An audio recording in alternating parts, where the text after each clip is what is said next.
la! Your dream vacation to Dubai starts from rupees 29,999 only with GT Holidays, South India's #1 travel brand. Aadhan cinema நேயர்களுக்கு வணக்கம். முக்கிய நிகழ்வுகளை உடனுக்குடன் தெரிந்து கொள்ள ஆதன் செயலை டவுன்லோட் செய்யுங்கள். டவுன்லோட் லிங்க் டிஸ்கிரிப்ஷனில் உள்ளது. இன்னைக்கு நம்ம கூட சேயர்பால் அவர்கள் இணைந்திருக்கிறார். வாருங்கள் பேசலாம். வணக்கம் சார். விஜய் அவர்கள் வந்து பார்த்தீங்கன்னா கட்சி ஆரம்பிச்சதுக்கு அப்புறம் அவர் எப்போ டைரெக்டாக களத்தில் இறங்குவார் அப்படின்னு சொல்லிட்டு நிறைய பேர் வந்து பயங்கரமாக வெயிட் பண்ணிட்டு இருக்காங்க. ஸோ அவர் போடுற ஒவ்வொரு ட்வீட்டுமே வந்து பார்த்தீங்கன்னா பயங்கரமான ட்ரெண்ட் ஆகிட்டு தான் இருக்குது. இப்போது தேர்தல் முடிஞ்சு ரிசல்ட் எல்லாமே வந்திருக்கு. திருமாவளவன் அவர்களுக்கும் சீமான் அவர்களுக்கும் மட்டும் அவர் வந்து வாழ்த்து சொல்லி ஒரு ட்வீட் போட்டிருக்காரு. ஆனால் திமுக வந்து பார்த்தீங்கன்னா 40 தொகுதிகள் வந்துட்டுருக்காங்க.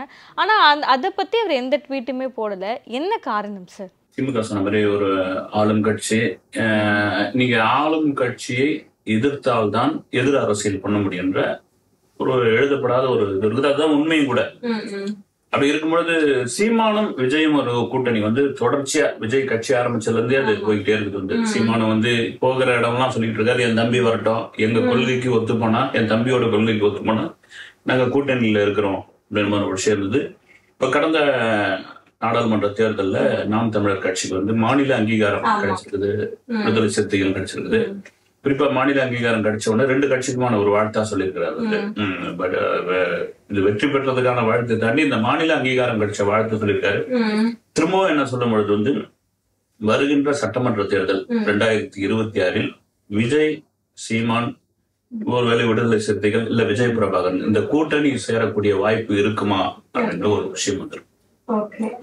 இதுக்கு முக்கிய காரணம் என்னன்னா, இப்ப நீங்க விஜயின் மட்டும் கிடையாது, இந்தியா முழுக்க இருக்கிற நடிகர்களுக்கு அரசியலுக்குள்ள வந்தவங்க, அரசியல் ஆசை மனசுக்குள்ள வச்சிருக்கிறவங்க எல்லாருக்கும் இந்த நாடாளுமன்ற தேர்தல் ஒரு பெரிய உற்சாகம் ஆயிடுச்சு. காரணம் என்னன்னா, ஆந்திராவில பவன் கல்யாண், மலையாளத்துல சுரேஷ் கோபி, அந்த பக்கம் கங்கனா ரனாவத், அதுக்கப்புறம் சத்ருகிருஷ்ணா, எல்லாம் அவங்க சீனியர்ஸ் இருக்காங்க. குறிப்பா பவன் கல்யாணுடைய வெற்றி வந்து கிட்டத்தட்ட சவுத் இந்தியாவில் இருக்கிற அத்தனை ஆர்டிஸ்டுகளுக்கும் நாங்க புரட்சி தளபதி, சின்ன தளபதி, அந்த தளபதி நாங்க சொல்லிட்டு இருந்தாலும் நீங்க என்ன ட்ரோல் பண்ணாலும் நாங்க எங்களுக்கு பாருங்க ஒரு மக்கள் ஒரு அங்கீகாரம் கொடுக்குறாங்க. பவன் கல்யாணுக்கு இந்த வெற்றி வந்து சாதாரணமா வந்தல. இப்போ விஜய்க்கு வந்து ஒரு பெரிய பூஸ்ட் மாதிரி ஆயிருக்கு. அவரும் வந்து சந்திரபாபு நாயுடுக்கு ஒரு வாழ்த்து சொல்லியிருந்தாரு, அதுக்கு ஒரு நன்றி சொல்லியிருந்தாரு. பவன் கல்யாணுக்கு முதல் வாழ்த்தா சொல்லியிருந்தாரு. நீங்க சொல்ற மாதிரி பவன் கல்யாண் கிட்ட இருந்த போர்ஸான அரசியல் ஏன் விஜய் கிட்ட இல்ல?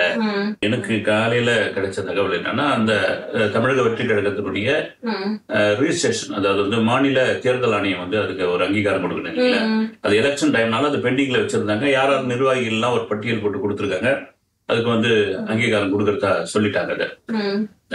விஜய் தரப்புல இருந்து நமக்கு வந்து தகவல் என்னன்னா, ஒரு பக்கம் கோட் படம் போயிட்டு இருக்கு, அது கூட ஷூட்டிங் முடிஞ்சிருச்சு, போஸ்ட் ப்ரொடக்ஷன் நடந்துட்டு இருக்கு, விஜயோட டப்பிங் எல்லாம் முடிஞ்சு இப்ப வெளிநாட்டுல இருக்காரு, வெளிநாட்டுக்கு போயிட்டாரு.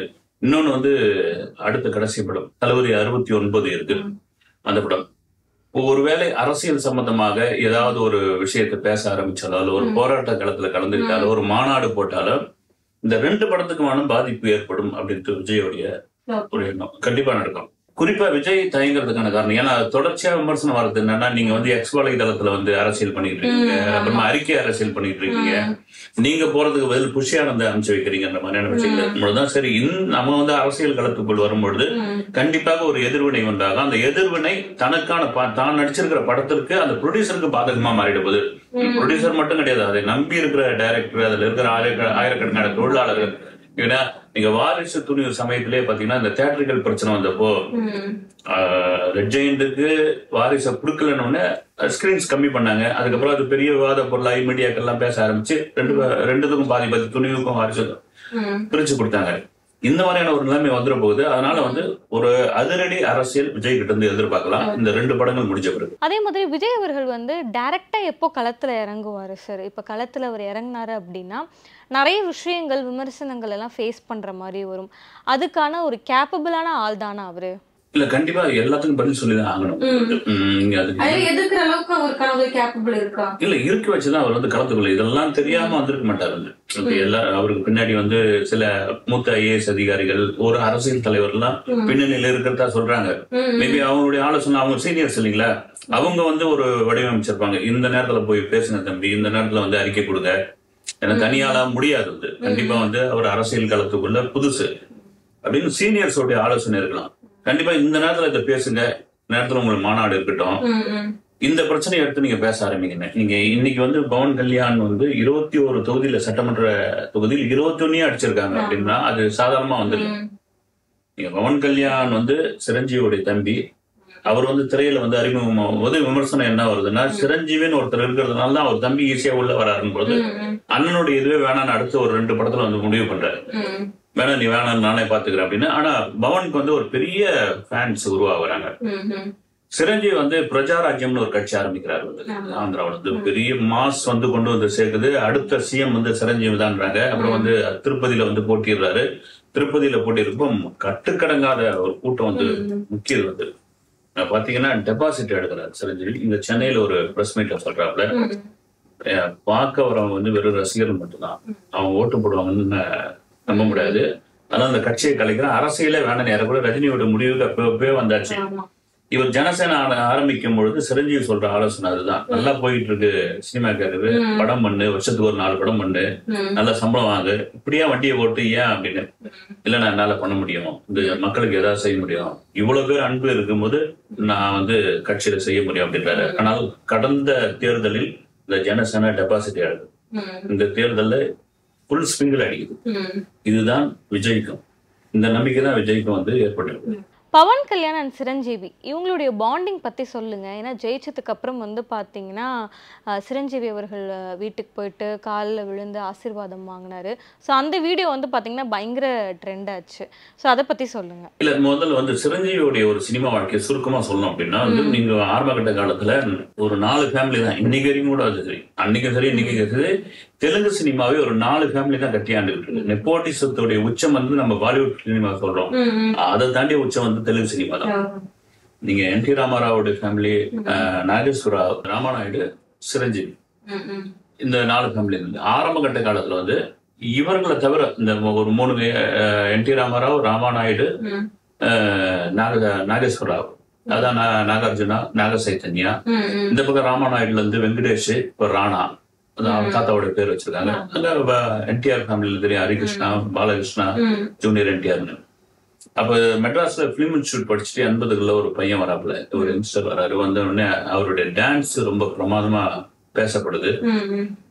அவங்க எல்லாம் தெலுங்குல வந்து ஒரே மாதிரி தத்தகாப்பத்துக்கான ஆடிட்டு இருக்காங்க. மைக்கேல் ஜாக்சன் மாதிரி ஆடுறாப்புல, ஆளு வசீகரமா இருக்கிறாரு அப்படின்னு பொழுது இந்த ஃபேமிலி எல்லாம் ஒன்னா சேர்றாங்க. சேர்ந்து ஒரு புது ஆளை உள்ள என்ட்ரி ஆகக்கூடாதுன்னு பாக்குறாங்க. ஏற்கனவே அங்க வந்து மகேஷ் பாபுவோட அப்பா வந்து வந்துட்டாரு, கிருஷ்ணா, மறைந்த நடிகர் கிருஷ்ணா ஓரளவுக்கு வந்துட்டாரு உள்ள. அப்புறம் கிருஷ்ணம் ராஜுன்னு ஒரு நடிகர் வந்துட்டாரு.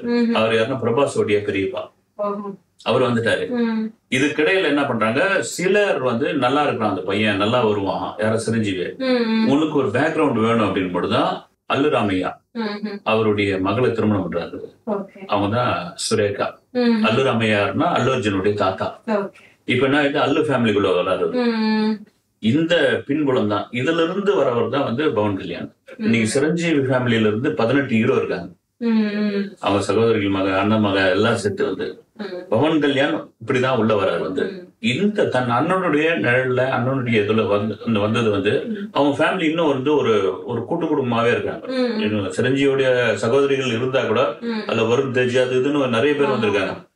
இந்த வெற்றியை வந்து ஒட்டுமொத்தமா தனக்கு கிடைச்ச வெற்றியா பார்க்கறாரு. சிரஞ்சீவிக்கு அவ்வளவு மகிழ்ச்சியா இருக்குது. தன்னால் அரசியல்ல செய்ய முடியாத ஒரு விஷயத்த தன் தம்பி செஞ்சிருக்காரு.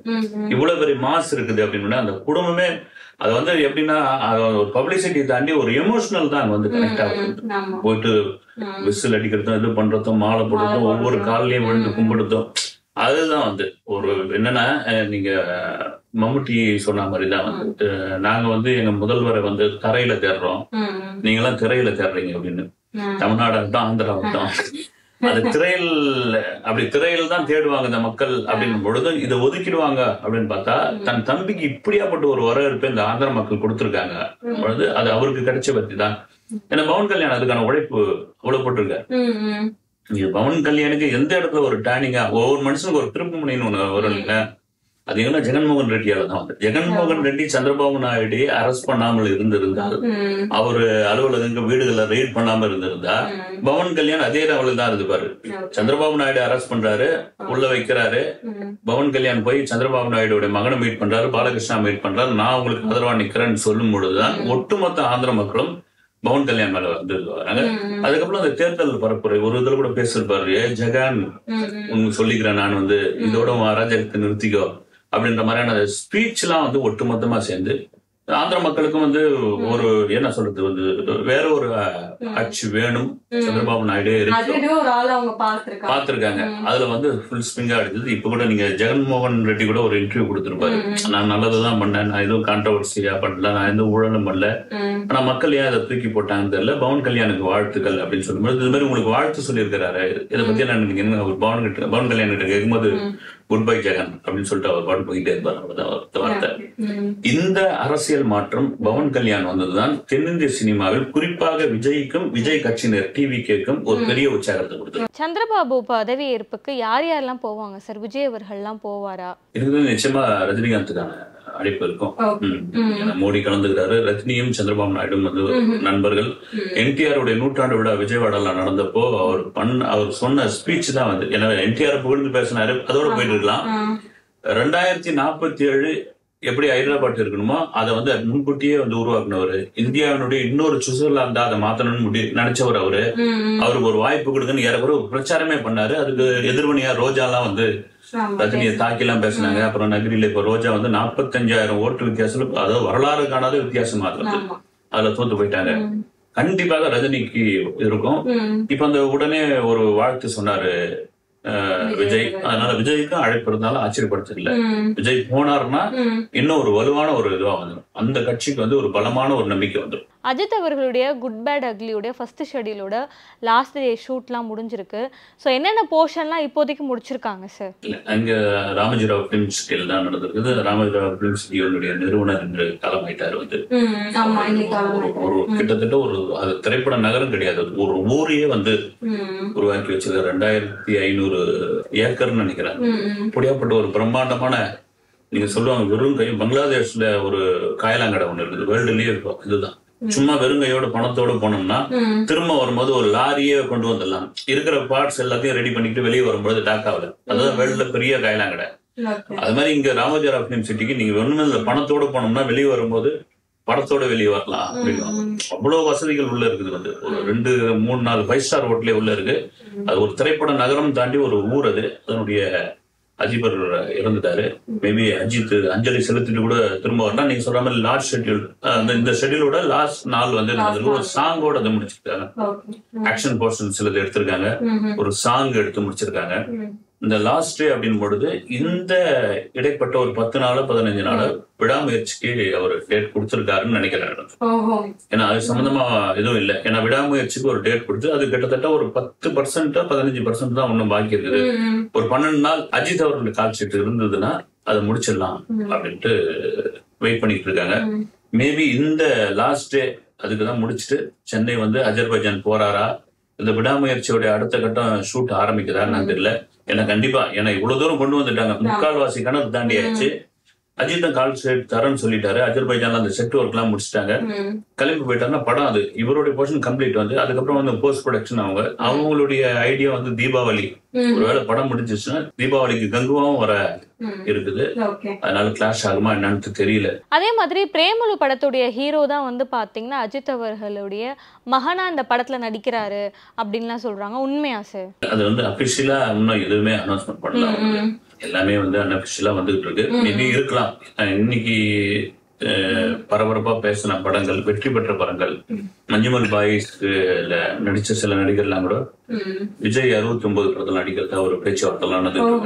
இது வந்து ஒரு படம் ஹிட் ஆகி அந்த படம் சம்பந்தப்பட்ட ஆர்டிஸ்ட் பத்தி பேசும்பொழுது அதுல ஒரு பெரிய ஹீரோக்கள் அவங்க அடுத்தடுத்த படங்கள்ல வந்து அவங்க நடிக்க வைக்கிறது தான் பார்ப்பாங்க.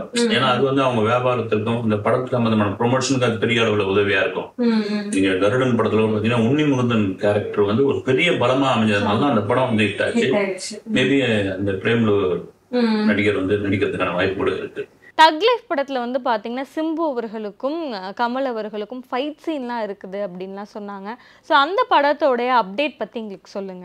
நம்ம கூட பாத்தீங்கன்னா ஆரம்பத்துல தக் லைஃப் துல்கர் சல்மான் ஜெயம் ரவிலாம் இருந்த போது வேற ஒரு கதையா இருந்தது. இவங்க 2 பேரும் வெளியே போய் சிம்பு உள்ள வந்த பிறகு சிம்புவுக்கு நிறைய முக்கியத்துவம் கொடுக்குற மாதிரி. அதுக்கு காரணமே வந்து கமல் தான். ஏன்னா தொடர்ச்சியா வந்து சிம்மு மீதான விமர்சனங்கள் வந்து சரியா கால்ஷீட் கொடுக்க மாட்டாரு, லேட்டா வருவாரு, அப்புறமா சொதப்புவாரு, அவர் வந்து எனக்கு நஷ்ட ஈடு கொடுங்க, ரெட்டு போட்டிருக்காங்க, இது மாதிரியான பேச்செல்லாம் கூட இருந்தது. நீங்க இந்தியன் 2 ஆடியோ லான்ச் ரொம்ப வந்து வித்தியாசமா பேசாம மெச்சூர்டா பேசின மாதிரி இருந்துச்சு. மெச்சூர்டா பேசின ஒரு விஷயமாகட்டும், அப்புறம் அந்த ரெட்டுக்கெல்லாம் நாங்க பேசி தீர்த்துட்டோங்கன்னு சொன்னது கமலுடைய செல்லப்புள்ள மாதிரி ஆயிட்டாரு வந்து சிம்பு. அதனால என்ன பண்ணிருக்காரு, மணிரத்னமும் கமலும் சேர்ந்து கமலுக்கு ஈக்குவலா இருக்கிற மாதிரியான ஒரு கேரக்டர் சொல்ற மாதிரி. இப்போ ஒரு ஃபைட்டு டான்ஸ் எல்லாம் கூட இந்த காதலா காதலா பிரபுதேவா கமல் ஆடிப்பாங்க இல்லையா, அது மாதிரியான ஒரு டான்ஸ். வந்து ஒத்துப்பாரா சார் தனக்கு ஈக்குவலா இன்னொரு ஹீரோவும் நடிக்கிறது? இல்ல, கமலுக்கு அந்த ஈகோவே கிடையாது. திறமையானவர்கள் யாரு இருந்தாலும் சரி அதை பயன்படுத்திக்கூடிய முதல் நபர் வந்து கமலஹாசன் தான் தமிழ் சினிமாவில். மாற்றுக்கிறதே கிடையாது. நீங்க அதே போல மீடியா முன்னாடி பேசுறதுல எந்த தயக்கமும் இல்லாத ஒரே ஹீரோ எனக்கு தெரிஞ்ச அவர் தான். நீங்க எந்த கேள்வி வேணாலும் கேளுங்க, புரியுதோ புரியலையோ அது உங்க விருப்பம், நான் பதில் சொல்லுவேன். அது வந்து பண்ணக்கூடியவர். அதனால சிம்புக்கு தக்லைஃப் ஒரு முக்கியமான படம். STR 48க்கு இந்த படம் ஒரு ட்ரெய்லர் மாதிரி கூட வச்சுக்கலாம். STR 48 வந்து ஒரு பெரிய படமா அவங்க உருவாக்குறதுக்கு ரெடி பண்ணிட்டு இருக்காங்க.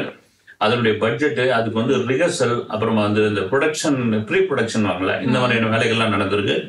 STR 48 டிராப் இல்லை சமயம். தக்லைஃப் வந்தா சிம்புக்கு, கமலை தாண்டி சிம்புக்கு ஒரு பெரிய ஒரு ஐப்பு கண்டிப்பா உண்டாகும். தாத்தா வராரு சாங் வந்து பாத்தீங்கன்னா இப்போ சோஷியல் மீடியால பயங்கர ட்ரெண்டா போயிட்டு இருக்குது. இப்போ இருக்கிற இந்த அரசியல் களத்தையும் அந்த பாட்டையுமே வச்சு பாத்தீங்கன்னா சிங்க் பண்ணி பயங்கரமா ஒரு ட்ரோல் கண்டென்ட்டா போயிட்டு இருக்குது. ஸோ அந்த படத்தோடைய அப்டேட் பத்தி சொல்லுங்க சார். இந்தியன் 2 ஆரம்பத்துல இருந்தே பாத்தீங்கன்னா எனக்கு வந்து ஒரு எதிர்பார்ப்பே இல்லை. அதனுடைய ஃபர்ஸ்ட் சிங்கிள் கூட இல்லை, அதனுடைய ஆடியோ லான்ச் கூட பெரிய அளவுல ரீச் ஆகல சொல்லிட்டு இருந்தாங்க. நமக்கு என்ன தோணுதுன்னா, ஒரு சங்கர் வந்து ஒரு பெரிய டைரக்டர், கமலஹாசன் வந்து சினிமாவிலே ஊர்னவர், வந்து ஒரு களத்தூர் கண்ணம்மா வந்து இப்போ வரைக்கும் சினிமாவுடைய 24 கிராப்டையும் வந்து கடைச்சி குடிச்சவர். நாளைக்கு ஹாலிவுட்ல என்ன படம் வர போகுதுன்னு முன்கூட்டியே இங்க வந்து அதை வந்து பாத்துருவாரு. அந்த புக்கு வருது, அதை படிச்சிருவாரு. அந்த காலத்திலேயே வந்து இந்த நீங்க சோசியல் மீடியா, இன்டர்நெட், இமெயில் எல்லாம் இல்லாத காலகட்டங்களே அப்படியே ஒரு திறமசாலி. அவங்க 2 பேரும் இணைஞ்சிருக்காங்கன்னா கண்டிப்பா படத்துல ஏதோ ஒரு விஷயம் இருக்குதுன்னு அர்த்தம். ஏன்னா இவ்வளவு தூரம் ஒரு படம் சரியா வரல, இந்த கனெக்ட் ஆகல, பழைய படம் மாதிரி இருக்குது அப்படின்னா அந்த ஹீரோவுக்கும் அந்த டைரக்டருக்குமே புரிஞ்சிருக்கும். அந்த ஹீரோவுடைய ஒத்துழைப்பு அந்த படத்து மேல இருக்காது. பெரும்பாலும் பெரிய ஹீரோக்களுடைய படம் ஒரு படம் சரியா வந்து கண்டுபிடிச்சிருவாங்க. அதுக்கப்புறம் பாத்தீங்கன்னா அவங்க அந்த படத்து மேல ஈடுபாடே இருக்காது. ஒரு ஆடியோ லான்ச்சுக்கு வாங்கினா வர மாட்டாங்க, ஒரு இன்டர்வியூ கொடுக்க மாட்டாங்க. சரி, இது எப்படியும் வந்து அவுட் ஆகிற படம் தான் முடிவு பண்ணிடுவாங்க. கமல் எங்க போனாலும் வராரு, இந்தியன் 2 பத்தி பேசுறாரு போது ஏதோ ஒரு சஸ்பென்ஸான விஷயம் அந்த படத்துல இருக்கு போயிட்டு இருக்கு. ஏன்னா அந்த படம் வந்த பிறகு தெரியும். நீங்க அந்த தாத்தா வராரு சாங் வந்து வைரலா இருக்கு. அதுவே அந்த டீமுக்கு ஒரு பெரிய சந்தோஷமா இருக்கும். இந்த விமர்சனம் என்னன்னா, இந்த 2K கிட்ஸ் கிட்ட போய் இந்த படம் சேரலன்னு சொல்லிட்டு இருந்தாங்க. கண்டிப்பா இந்தியன் 2ல ஏதோ ஒரு சஸ்பென்ஸை வச்சிருக்காங்க. அதே மாதிரி இந்தியன் படம் ரிலீஸ் ஆச்சு. சோ அந்த படத்துக்கு எந்த அளவுக்கு மக்கள் கிட்ட வரவேற்பு இருக்கு? அது முதல்ல சொல்லுங்க. உண்மையா வந்து நேத்து தான் பார்த்தேன், கமலா தியேட்டர் போயிருந்தேன். நான் வேற ஒரு படம் பாக்குறதுக்கு போயிருந்தா, இந்த படம் பாத்தீங்கன்னா மேல தளலாம் வச்சு கொண்டாடி இந்த ரோபோ சங்கர் பயங்கர மக்கள் வரவேற்பு கொடுக்கறாங்க. என்ன காரணத்துக்காக சார்? இருக்கிற படம் எதுவுமே ஓட மாட்டேங்குது. கடந்த ஜனவரியில இருந்து இந்த ஜூன் வரைக்கும் பாத்தீங்கன்னா எனக்கு தெரிஞ்ச கருடன் படம் தான் வந்து ஓடிட்டு இருக்கு. கிட்டத்தட்ட ஒரு 32 கோடி கலெக்ட் பண்ணிருக்கு வரைக்கும். வந்து இது எந்த படமும் இல்ல. தமிழ் சினிமாவுக்கு ஆக்சிஜன் ஏற்ற வேண்டிய நிலைமைக்கு ஆயிடுச்சு. ரீரிலீஸாவது கொண்டு வருவோம் அப்படின்னு ஒரு விஷயம் இருக்குது. இந்த ரீரிலீஸ் கில்லி ஓடிச்சு, அப்புறம் சில படங்கள்லாம் ஓடி இருக்குது. இது கூட பாத்தீங்கன்னா ஒரு விதத்துல இண்டஸ்ட்ரிக்கு வந்து ஒரு பெரிய பலவீனம் தான். தியேட்டருக்காரர்களுக்கு ஓகே, ரசிகர்கள் அதை கொண்டாடுறாங்க, தியேட்டருக்கு வருமானம் வருது. இந்த தமிழ் இண்டஸ்ட்ரியை நம்பி லட்சக்கணக்கான தொழிலாளர்கள் இருக்காங்க. பெரிய நடிகர்ல இருந்து கடைசியில பாத்திரங்கள் வரைக்கும் பாத்தீங்கன்னா இந்த சினிமாவை நம்பிதான் இருக்காங்க. இப்படி ரீரிலீஸா போச்சுன்னா அப்புறம் இந்த படம் எடுக்கிறதுக்கு யாரும் வரமாட்டாங்க இல்லைங்களா? அது காரணம் என்னன்னா, நீங்க நல்ல கதையை கொடுங்க, நான் பாக்குறதுக்கு ரெடியா இருக்கிறேன்னு. நல்ல கதையை கொடுக்காம இந்த வாரம் பாருங்க, வெப்பன்னு ஒரு படம், அரான்னு ஒரு படம், அப்புறம் அஞ்சாமைன்னு ஒரு படம். 3 படமும் என்னென்ன ஜானர்ல போகுது என்னன்னு தெரியல. நீங்க பார்த்தா இந்தியன் ரீரிலீஸ் தான் அவ்வளவு கூட்டம் போய் முக்கியது. இந்த வாரம் அந்த ரிலீஸ் ஆன படத்துக்கு பெருசா இந்த கூட்டம் ஒண்ணுமே கிடையாதுங்க. அஞ்சாமைன்னு ஒரு படம், அந்த படம் நீட்டை பத்தி பேசுது. அந்த நீட்டை பத்தி பேசுற ஒரு படமா இருந்தா வெறும் டிராமா மாதிரியே இருக்குது. வந்து ஒரு யதார்த்தமா இல்ல, ஒரு நீட்டை பத்தி பேசுற படம். ஒரு சாமானியன் உடைய மகன் வந்து ஒரு நீட் தேர்வு எழுதுறதுக்கு மதுரையில இருக்கிற அவனுக்கு வந்து அந்த நீட் தேர்வு மையம் வந்து ஜெய்ப்பூர்ல 3000 கிலோமீட்டர் போடுறாங்க. அன்ரிசர்வ்ட்ல ஒரு அப்பனும் மகனும் வந்து பயணிக்கிறாங்க, அதனுடைய பின்னணி என்ன அப்படின்னு சொல்றத ஆடியன்ஸ்க்கு உங்களுக்கு கன்வே ஆகணும். அவன் செப்பு இது ஆகணும் ஐயோ அப்படின்னு. அப்புறம் பாத்தீங்கன்னா வெப்பன்னு ஒரு படம், அது பாத்தீங்கன்னா எனக்கு ஏறக்குறைய இந்தியன் கதையை உல்டா பண்ணி எடுத்துருக்காங்கன்னு தோணுது. அது பாத்தீங்கன்னா நேதாஜி சுபாஷ் சந்திர போஸ் வந்து ஹிட்லர் கிட்ட இருக்கிற ஒரு சீரம் ஒண்ணு வாங்குறாரு. அது என்னன்னா அதை போட்டா காலி பண்ணிடலாம், அதை வந்து கண்டு ஹிட்லர் வச்சிருக்காருன்ட்டு அவருக்கு நம்பிக்கைக்குரியவர்கள் எல்லாம் கூட்டின்னு போறாரு ஜெர்மனுக்கு. கூட்டின்னு போகும்பொழுது அவருக்கு மனசு மாறுது, அந்த சீரம் வாங்கி ஒரு நாட்டையே அழிக்கணுமா வேணான்னு திரும்பி வந்தப்போ போன ஒரு நபர் வந்து அங்க ஹிட்லர் கிட்ட இருந்து அவர் தெரியாம வாங்கிட்டு வந்துடுறாரு. அவர் வச்சிருந்த அந்த சீரம் வந்து அவருடைய மகன் வந்து ஒரு சூப்பர் பவரா மாறுறாருன்னு. அவரு தான் சத்யராஜ். சத்யராஜுக்கு அப்பாவா ஒருத்தர் நடிச்சிருக்காருன்னா பாருங்க இதுவா இப்படியா ஒரு கதை வந்து காதல எல்லாரும் வந்து கனகாம்பரம் சுத்துவாங்கன்னா இவங்க வந்து காலிஃபிளவரே வைக்கிறாங்க அதுல வந்து அந்த மாதிரி ஒரு கதை.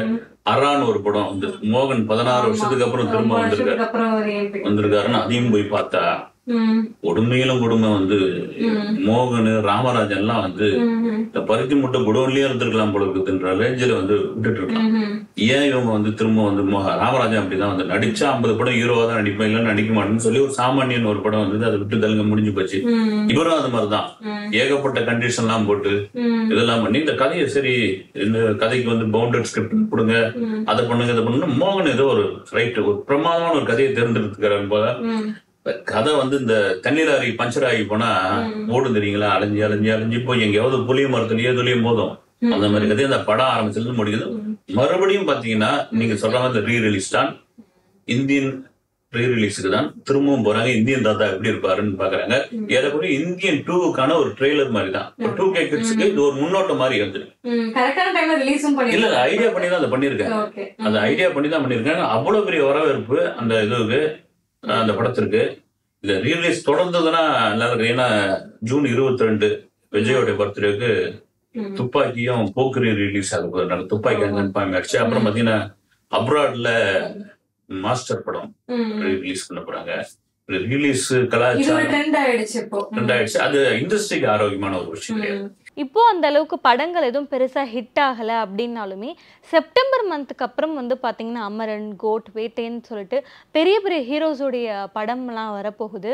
ஸோ அந்த படத்துக்குலாம் எப்படி வரவேற்பு இருக்கும், எந்த அளவுக்கு வசூல் ரீதியாக ஜெயிக்கும் நீங்க நினைக்கிறீங்க? நீங்க சொல்ற மாதிரி செப்டம்பருக்கு அப்புறம் தான் உண்மையா தமிழ் சினிமாவில் வந்து ஒரு பூம் அப்படின்ற ஒரு இது ஒரு பரபரப்பு. போன வருஷம் வாரிசு துணிவுல இருந்து எப்படி ஒரு பரபரப்பரமா வந்து லியோ எல்லாம் வரும்பொழுதெல்லாம் அப்படி லியோ லியோ லியோன்ற அளவுக்கு இருந்தது. அப்புறம் லியோவுடைய ரிசல்ட் தெரிஞ்ச பிறகு கொஞ்சம் அப்படியே சுணக்கமாயிடுச்சு. அப்புறம் தமிழ் சினிமா இப்ப கடந்த ஜனவரில இருந்து ஒண்ணு இல்லை, நீங்க சொன்ன செப்டம்பர்ல இருந்து பெரிய பெரிய ஹீரோக்களுடைய படம் வருது. அது கண்டிப்பா அது ஒரு வரவேற்கக்கூடிய ஒரு விஷயமா இருக்கும். தியேட்டர்காரங்களுக்கும் டிஸ்ட்ரிபியூட்டர்களுக்கும் இந்த படங்கள்லாம் ஓடத்தங்க, குறிப்பா இண்டஸ்ட்ரிக்கு.